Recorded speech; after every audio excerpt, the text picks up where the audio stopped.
mga mare! At dahil boring nga ang marin nyo, winelcome ko na nga lang yung tubig baha na. Bote pa nga tong tubig baha, kaya wini-welcome nga na.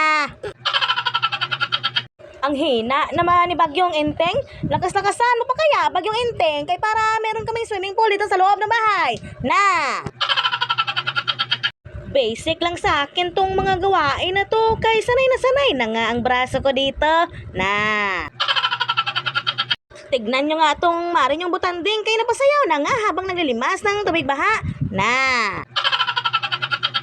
Gusto ko nga sumabay sa trending na maybe this time na sayaw, kaso ang bigat nga ng katawan ko, wag na lang na. Naku day, wag ka nang sumayaw-sayaw dyan, kay pati ako, nauumay na ako sa katawan ko na, kabidli gatay. Masaya din kasi yung magbinuang tausahay ba, na matagal ka ng buang day.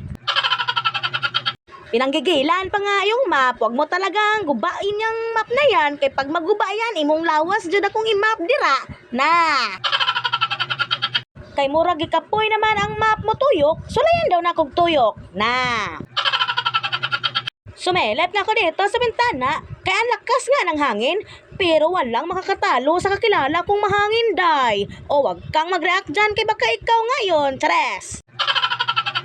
I-update ko kayo mga mare kung may swimming pool na kami dito sa loob ng bahay, chares. Oh, siya, mga mare pare, ate kuya, thank you for watching.